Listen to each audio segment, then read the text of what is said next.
Assalamualaikum, adik-adik. Pada video pembelajaran kali ini, kita akan menyimak dan mendengarkan cerita mengenai belajar bersyukur dari kisah Abu Kilabah. Baiklah, mari kita simak bersama. Kisah kesabaran Abu Kilabah merupakan salah satu kisah para sahabat yang sangat mengharukan. Kisah ini diriwayatkan dalam kitab At-Tashikat yang diriwayatkan oleh Abdullah bin Muhammad. Ia berkata, "Saya pada waktu itu berada di daerah perbatasan di wilayah Al-Arish di Mesir. Saya melihat sebuah tenda kecil, yang pemiliknya ternyata adalah orang yang sangat miskin. Kemudian saya pergi ke desa gurun untuk melihat apa yang ada di dalamnya. Kemudian saya melihat seorang laki-laki. Tetapi bukan laki-laki biasa, kondisi laki-laki ini terentang tangan dan kakinya bunting, telinganya sulit mendengar, matanya buta, dan hanya mulutnya yang tersisa untuk berbicara. Pria itu berkata dari mulutnya, 'Ya Tuhan, ilhami saya untuk tetap bersyukur atas karunia yang telah Engkau berikan kepada saya, dan Engkau telah sangat memuliakan saya dengan ciptaan-Mu yang lain.' Ketika saya bertemu dengannya, lalu saya berkata kepadanya, 'Wahai saudaraku, nikmat Allah mana yang engkau syukuri?'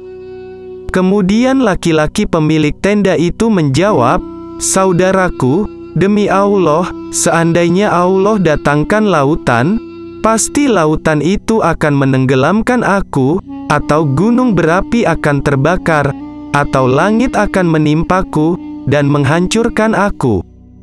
Aku tidak akan mengatakan apa-apa selain bersyukur kepadanya.' Aku bertanya lagi, 'Bersyukur untuk apa?' Pemilik tenda menjawab lagi, 'Tidakkah kamu melihat bahwa Dia telah menganugerahkan aku lisan yang senantiasa berzikir dan bersyukur? Selain itu aku juga punya anak laki-laki yang selalu membawa saya ke masjid ketika saya ingin sholat, dan ia selalu memberi makan aku. Tetapi sejak 3 hari ini dia tidak pulang kemari. Bisakah engkau tolong carikan anak itu?' Kemudian saya pergi untuk mencari anaknya itu. Saat itu, saya menemukan jenazah yang dikelilingi oleh binatang buas. Dan ternyata anak itu telah dimakan oleh singa. Dan bagaimana saya memberitahu kepadanya tentang anak ini? Lalu saya kembali dan berkata kepada pemilik tenda itu, 'Saudaraku, apakah Anda mendengar kisah Nabi Ayub?'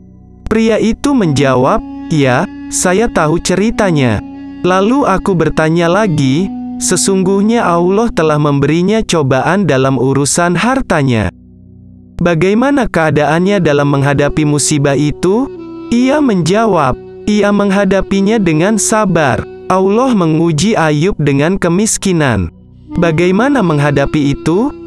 Dia menjawab, 'Sabar.' Maka saya bertanya lagi, 'Seperti Ayub diuji dengan kematian semua anaknya, bagaimana?'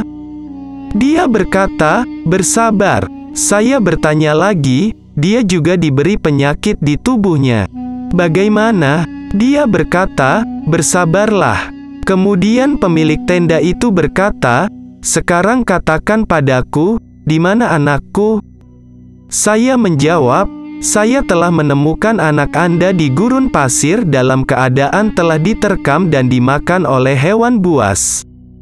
Semoga Allah melipat gandakan pahala Anda dan kesabaran kepada Anda.' Pemilik tenda itu lemas dan berkata, 'Segala puji Allah, Dia tidak meninggalkan keturunan bagiku yang bermaksiat kepada Allah sehingga ia diazab di neraka.' Kemudian pemilik tenda itu mengambil napas dalam-dalam lalu meninggal dunia. Aku pun meletakkannya di tempat tidurnya, dan berpikir apa yang harus aku lakukan. Diriku sendirian, dan bagaimana mengurus jenazah ini. Lalu aku menutupinya dengan pakaianku, dan beberapa detik kemudian, Ada 4 pria yang menunggang kuda berkata, "Wahai Tuan, apa yang terjadi padamu?"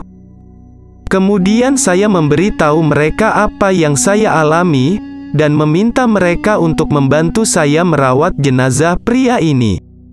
Lalu saya menjawabnya, "Saya tidak begitu mengenalnya. Dia sakit dan memprihatinkan." Kemudian orang-orang meminta untuk membukanya, mungkin ada salah satu dari mereka mengenalnya. Dan ketika saya membuka penutup wajahnya, mereka tiba-tiba terkejut, dan mereka berciuman dan menangisinya. Dia menangis dan berkata, "Maha suci Allah, wajah yang senantiasa bersujud kepada Allah. Mata selalu tunduk pada kesucian Allah. Tubuhnya selalu bersujud ketika orang-orang dalam keadaan tidur." Saya bertanya kepadanya, "Apakah Anda mengenal orang-orang ini?" Mereka berkata, "Apakah kamu tidak mengenal mereka?" Saya menjawab bahwa saya tidak tahu siapa orang ini, dan mereka berkata, "Ini adalah Abu Kilabah, sahabat Ibnu Abbas. Orang ini pernah diangkat oleh khalifah menjadi seorang hakim. Namun, dia menolaknya." Perlu diketahui bahwa kedudukan hakim atau kadi adalah kedudukan khusus di mana mereka untuk mengatur hukum dan menentukan hukum di antara orang-orang. Ini adalah kedudukan yang mulia pada waktu itu. Tetapi Abu Kilabah menolaknya dan pergi ke wilayah Mesir dalam keadaan sampai dia meninggal seperti ini. Kemudian Abdullah bin Muhammad dan 4 dari mereka memandikan jenazah, mengkafani, mensyolati, berdoa sebelum dimakamkan. Dan dikatakan dalam riwayat lain bahwa Abu Kilabah adalah sahabat Nabi Shallallahu Alaihi Wasallam terakhir pada saat itu, sehingga khalifah ingin sekali mengangkatnya menjadi hakim. Semoga dari kisah Abu Kilabah ini kita bisa belajar mensyukuri segala yang kita miliki dan bersabar dengan apa yang terjadi pada kita. Amin. Nah, adik-adik, demikianlah video pembelajaran mengenai belajar bersyukur dari kisah Abu Kilabah. Sampai jumpa lagi di video pembelajaran berikutnya. Wassalamualaikum warahmatullahi wabarakatuh. Selamat belajar.